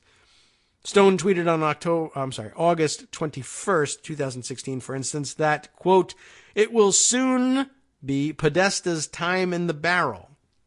He loves that phrase, appearing to accurately predict that WikiLeaks was preparing to publish emails from the Gmail account of John Podesta, then the chairman of Hillary Clinton's campaign.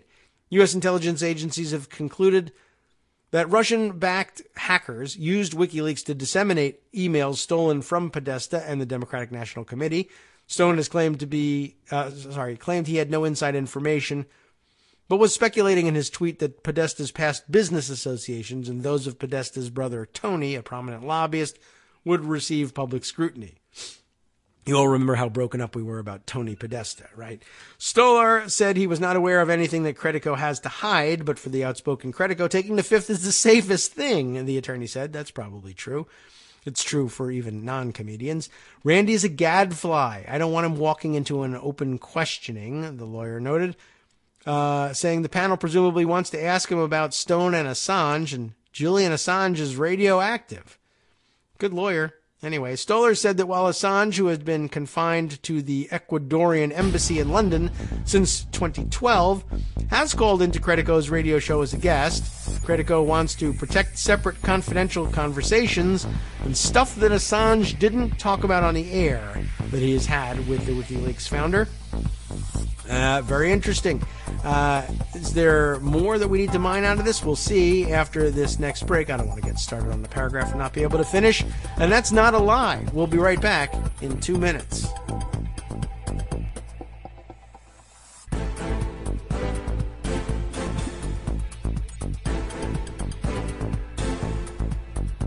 Welcome back to the Kagro in the Morning Show here on Netroots Radio. Let's just finish up with that Mother Jones piece. This is an important bit of information down at the bottom here about Credico, this Credico fellow, citing Jeff Sessions' position as Attorney General. He still has that. And Republican control of Washington. Stolar said Credico, who has made numerous unsuccessful bids for political office while espousing left-leaning political views, needs to take caution. I don't trust them as far as I can throw them, Stolar said. I don't want my client, who is opposed to these folks, I don't want to let him play games with them and expose himself, in the metaphorical sense, under oath to God knows what. Although, who knows, maybe he exposes himself in the literal sense frequently. Many people apparently do. If they want to go charge Randy with something, then let them do it. Not with his own words, Stolar said. And I'm not saying he's a criminal suspect in anything, but that is what the Fifth Amendment is for, to protect against self-incrimination. I mean, I don't see any reason for the guy to speak up at this point either. I mean, I'd like to know the answer to the questions, but he doesn't have to tell us, and we'll have to dig it out of him in another way if he's important to the story. All right. Other things happening. I want to at least take note of this one. How long is this piece? Vanity Fair has something. Omarosa is in the news. We know she was fired the other day. She's lingering on. I guess she's still on the payroll through January. I'm not certain why they allowed her to do that, but she's clearly not welcome back in the White House. And we're trying to figure out, is she going to start spilling, beans on what's going on in there? I don't think so. I think she's still relatively loyal, and maybe all it took to continue that loyalty is for, Donald Trump probably said, you know what, Omarosa, I'm really sorry. I'd keep you around here. General Kelly, he runs a tight ship. We're doing serious stuff here. And what can I tell you? You've been great. Here's some extra pay, whatever. Don't sue me. Don't spill the beans on me. We'll pay you through January and you'll be fine. Well, Omarosa's mad at other people, apparently, instead. I grabbed this just because, I don't know. Vanity Fair says, Omarosa has now declared war on Robin Roberts. The three-time television villain has still got it, says Kenzie Bryant. I do not know who is involved in this fight. Oh, Good Morning America host, Robin Roberts. I don't watch Good Morning America. I don't watch the morning shows. But that's a pretty famous person that I don't know about. So here's the deal. In a story that won't end for what? In a story that won't end for worse or worse, that is for better or worse, but funny because only worse is involved, Omarosa Manigault has addressed Good Morning America host Robin Roberts' subtle but firm words against her on Thursday's Good Morning America. I don't know what they were, but okay. Omarosa told Inside Edition that was petty.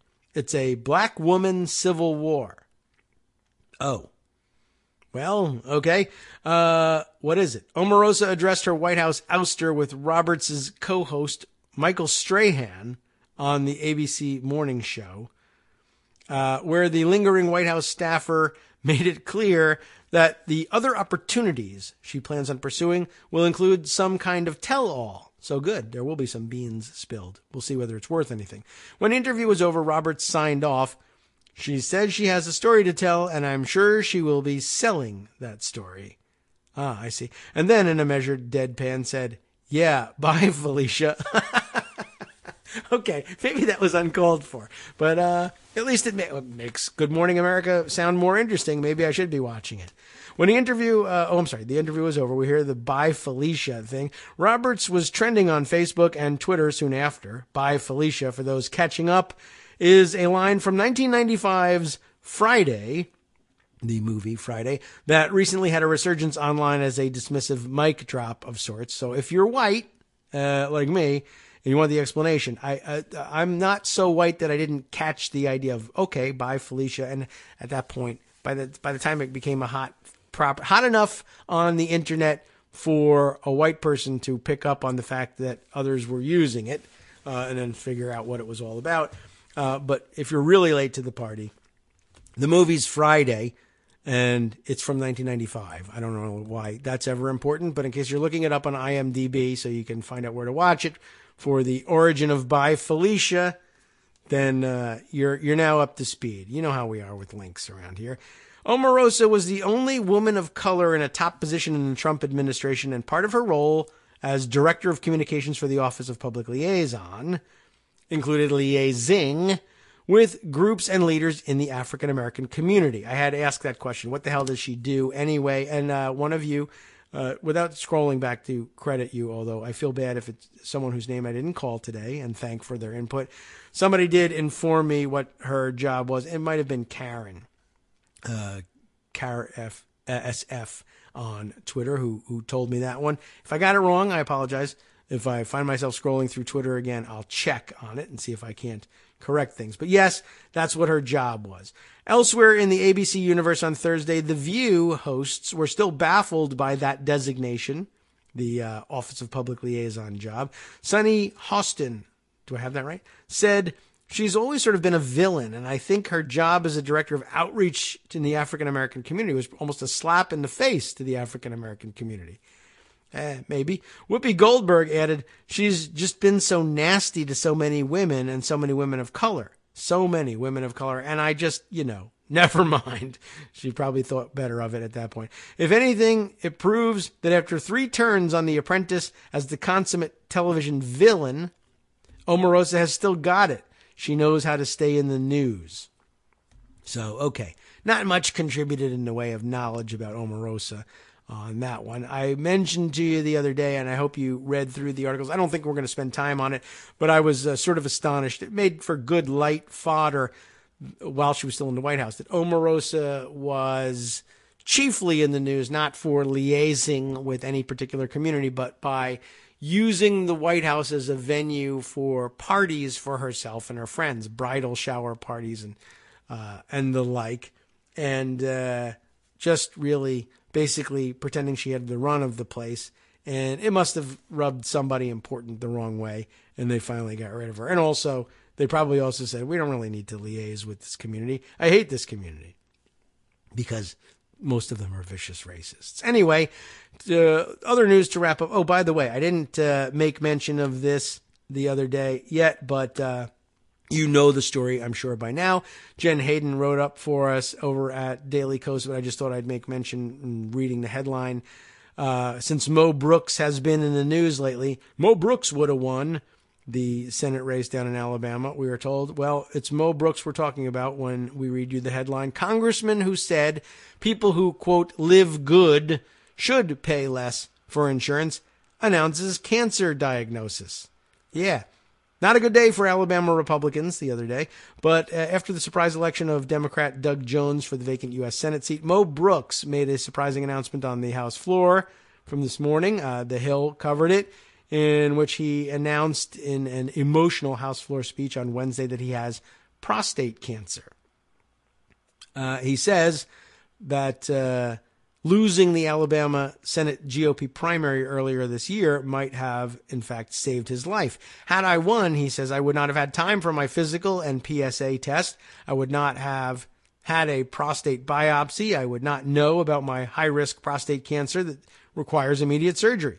In retrospect, and paradoxically, losing the Senate race may have saved my life. Yes, God does work in mysterious ways, Brooks said, and he does, in fact, including giving you the opportunity, which I have very little doubt you will pass up, to reevaluate the idiotic statement that you made about health care. And Jen clarifies, there is zero joy in a cancer diagnosis of a political foe, but this revelation from Mo Brooks cannot be uncoupled from his statements only a few months ago during the debate about the Republicans' disastrous health care bill.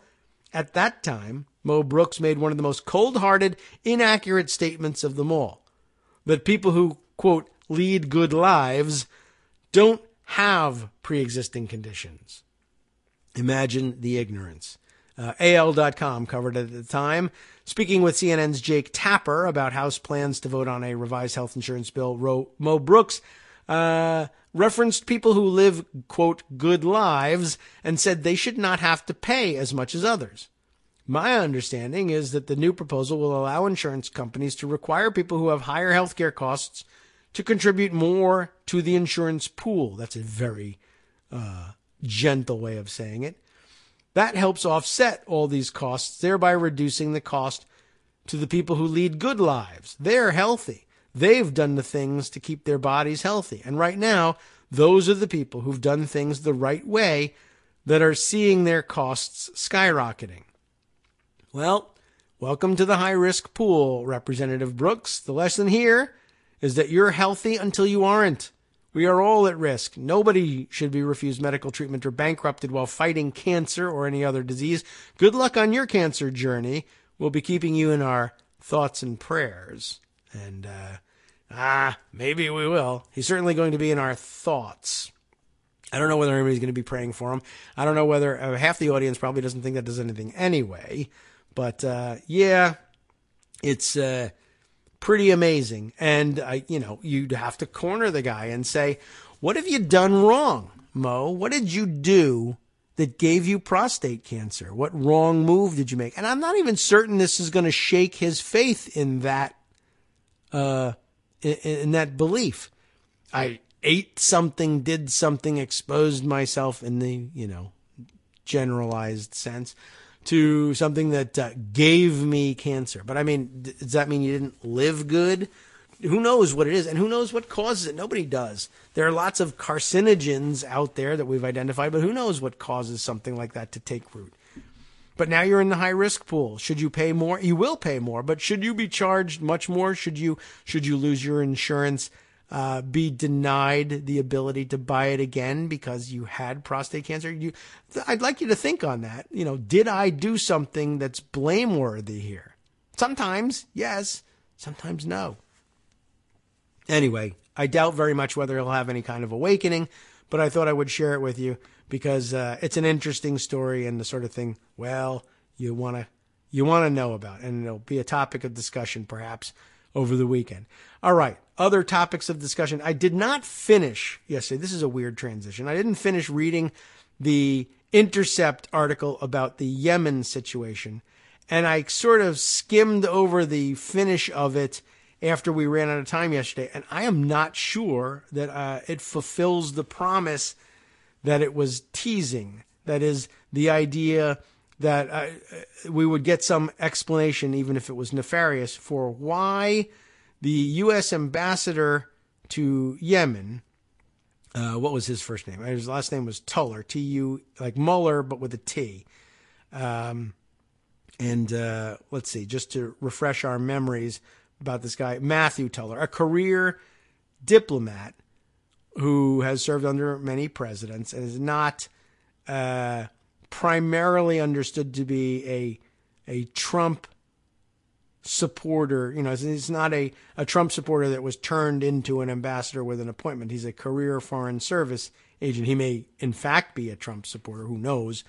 But he was very frequently putting himself in opposition to efforts by the Obama administration to find some sort of compromise political solution and coalition government for Yemen that would include opposition factors or opposition fighters, really bring them to the table and stop the civil war in Yemen, which would in turn presumably motivate the Saudi-led and American-supplied coalition fighting against the Houthi faction in this war to perhaps withdraw from it and prevent it from becoming the enormous humanitarian crisis it's now become.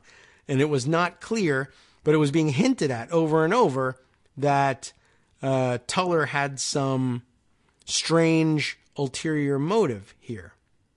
And I'm not certain whether it really reveals anything or not. Let's see. Where do we leave off in our reading on it?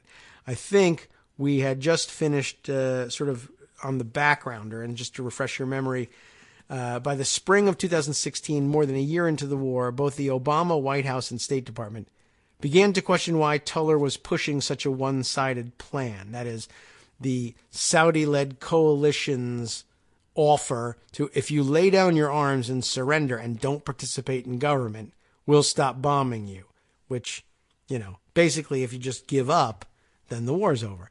In May of 2016, John Feiner, Kerry's chief of staff, sent an email to Tuller asking why he didn't support the formation of a national unity government. The unity government would include, of course, members of the various factions, giving the Houthis a seat at the table in the form of ministerial positions or other roles. The email exchange was one of several with Tuller that was widely circulated around the State Department.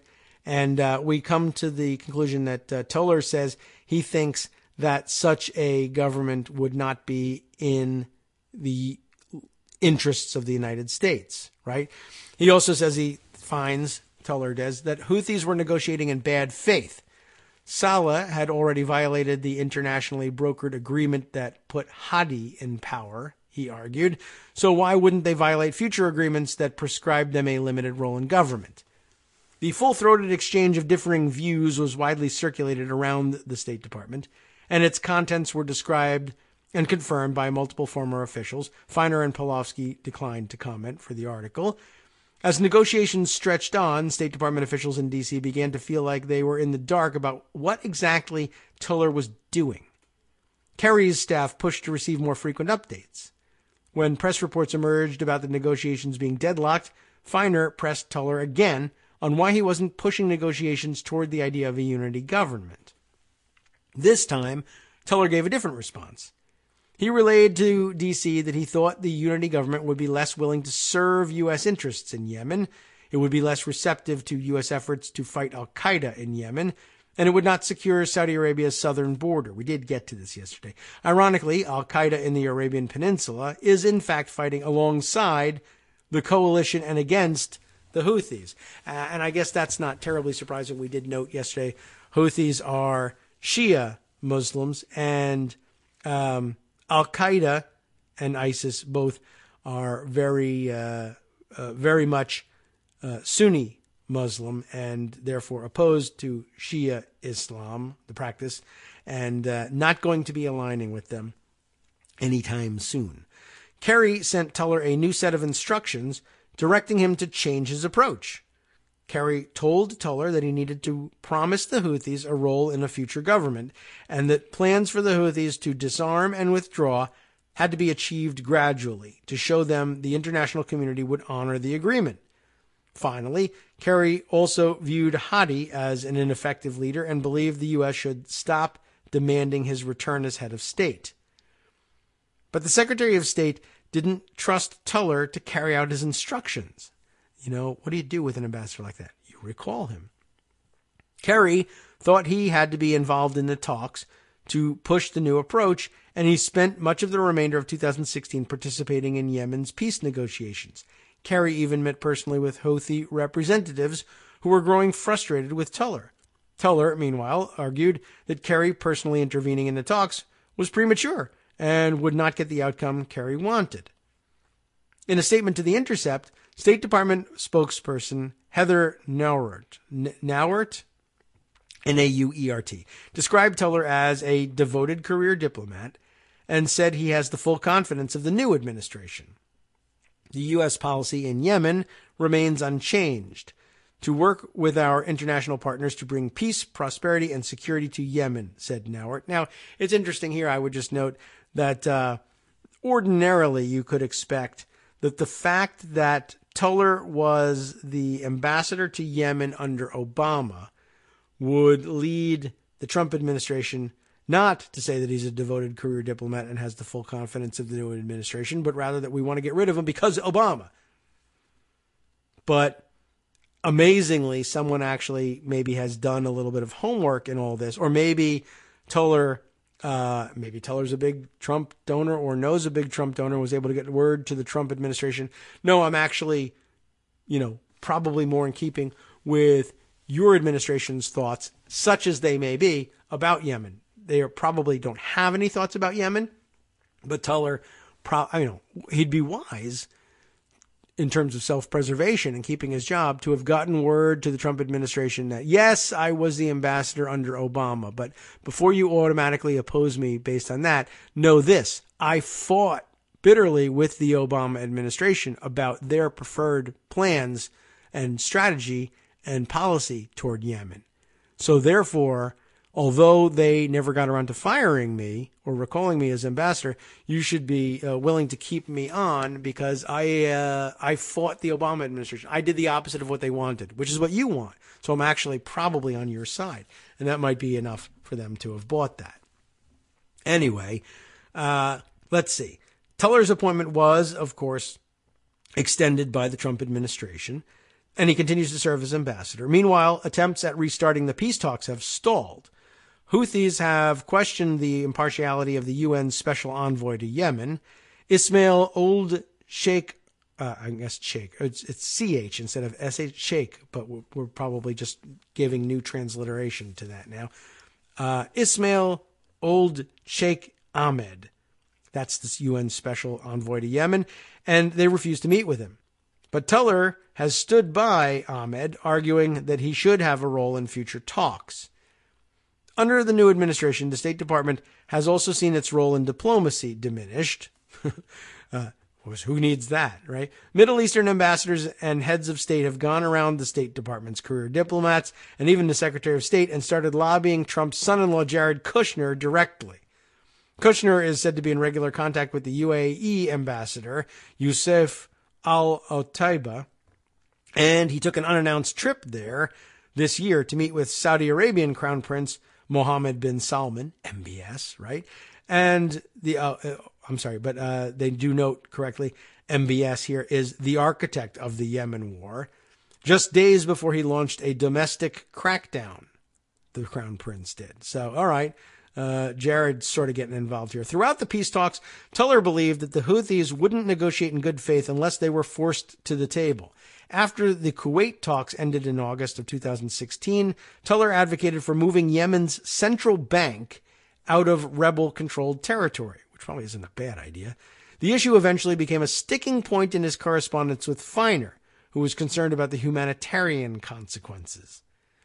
Tuller argued that the Houthis were likely using the funds primarily to pay off their own supporters, and that by relocating the bank to Aden, A-D-E-N, Aden, they probably say Aden, it would serve the Yemeni Republic more broadly, or public more broadly. But State Department officials were apprehensive, and before the Obama administration supported the move, they wanted assurances that the new bank would actually distribute funds in the public interest. But they never got those assurances. And when H surname there. When Hadi moved the bank in September of 2016, it was without the official support of the U.S. But reflecting the deteriorating relationship between Tuller and officials back in Washington, some State Department officials suspected Tuller had quietly supported the idea in Riyadh. The move exacerbated the humanitarian crisis, making it harder to import wheat for rebel-held areas and leaving the de facto government in Sana'a unable to pay civil servants and hospital workers. This is an interesting situation. Does the state bank make funds available to both the de facto government and rebels? How odd. Last month, Nauert, the State Department spokesperson, called on Saudi Arabia to open its ports to humanitarian organizations. In her statement to The Intercept, she denied that Tuller supported any repressive economic measures. Ambassador Tuller has never supported actions that have exacerbated economic and humanitarian suffering in Yemen, she said. Ambassador Teller has repeatedly expressed grave concern and advocated forcefully, and often with success, to Republic of Yemen government and the Saudi-led coalition for reversal or mitigation of actions that contribute to the ongoing humanitarian crisis caused by the war in Yemen. I don't even know what to make of this because it's still happening. Throughout 2016, the Obama administration contemplated the idea of trying to isolate the Houthis by turning Saleh against them. Some thought that if Saleh could be persuaded to switch sides and ally himself with Saudi Arabia, it would drive a wedge into the enemy alliance and possibly end the war. Pavlovsky even met with Saleh's relatives in secret to discuss the terms. But when Saleh demanded to be reinstated as president in return, the administration soured on the idea. Teller saw Saleh as corrupt and opportunistic. Maybe he is. And despised the idea of him reclaiming the presidency. But as tensions began to increase between Saleh and the Houthis by September of 2017, he revisited the idea of exploiting a fracture. Teller told the State Department that he thought a Saleh-Houthi split was likely and an opportunity the U.S. could take advantage of. He suggested the State Department prepare a white paper on how to exploit the tensions. Some in the State Department suspected that Teller had knowledge of a coming split from his discussions with the Saudis and Emiratis, and that he had quietly given his blessing for the plan to go forward. The State Department declined to comment on any plan to turn Saleh, saying the agency doesn't comment on internal deliberations. Earlier this month, Saleh offered to turn a new page with the coalition and called on his supporters to fight the Houthis. For 72 hours, Sana'a turned into a battleground as Saleh's supporters fought the Houthis, backed up by coalition airstrikes. But the new strategy didn't include an extraction plan for Saleh, and he was killed while trying to flee the city by car. After years of stalemate, Saleh's death has cast the future of Yemen's war into deep uncertainty. It was always an uncertainty as far as I'm concerned. The press reports emerging in the days following his death about an internet blackout included reports of an internet blackout throughout the country. Meanwhile, nearly 17 million people are left on the brink of starvation. Mark Lowcock, I'm guessing he's pronouncing it that way. Is it Lowcock? I have no idea. Would you like to go around pronouncing it as Lowcock? I don't think so, but he may have no choice. He's the UN's chief humanitarian officer, by the way. Don't laugh at him. He has warned that it will get much worse if the coalition's blockade continues. It'll be the largest famine the world has seen in many decades, he said, with millions of victims. A huge problem. I haven't even gotten to reading through the Economist's take on all of this, but it's pretty complicated, obviously, but disgraceful that we have not taken the time to try to dissect this thing. And it is fascinating when we try and figure out the various parts of the factions that are fighting and who's allying with who, and can you turn them and get a guy to who was president of the country to switch sides in a civil war? That sounds awfully unlikely, don't you think? But amazingly, some people thought that was even possible. But that's the end of the article. Still a huge mystery to me as to what's driving Teller here. And it may just be the guy just has a different perspective on these things, and it might not be totally invalid. I am not certain about it, but the Intercept's writing heavily hints that he's got some weird ulterior motive here that needs to be discovered, but then they never discover it. I don't really know how to evaluate the value of this piece, and maybe we'll have to turn to the Economist. Maybe they are able to put a value on these things for us a little bit better. There's still lots that we didn't get to cover, and of course the purpose of the next show up in the next item up for bids, if you will, to use Price is Right terminology. West Coast Cookbook and Speakeasy, hosted by Justice Putnam, who happens, by the way, to run this whole Netroots radio thingy that you listen to in the morning. Why not stay tuned and find out all about the stories I may have missed in bringing to you before the weekend. Starting in the front cafe, he's got a clip of Steve Schmidt opining on Trump's delicate flower of an ego. And then, on the rest of the menu, we'll examine why Alabama Republicans just can't admit Doug Jones won fair and square. Yeah, they're getting really crazy down there. ICE kept 92 immigrants shackled on a plane for 2 days in slave ship conditions.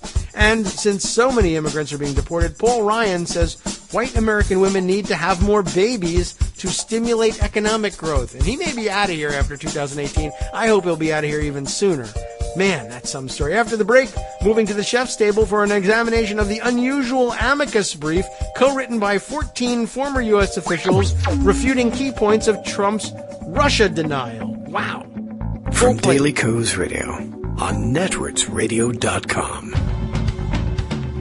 You have been listening to the Kagro in the Morning Show with David Waldman. Now, all of that news about his Russia denial amid news that 2 of Trump's judicial nominees have been summarily rejected by congressional Republicans lies a darker truth. Yeah, it's really been pretty amazing.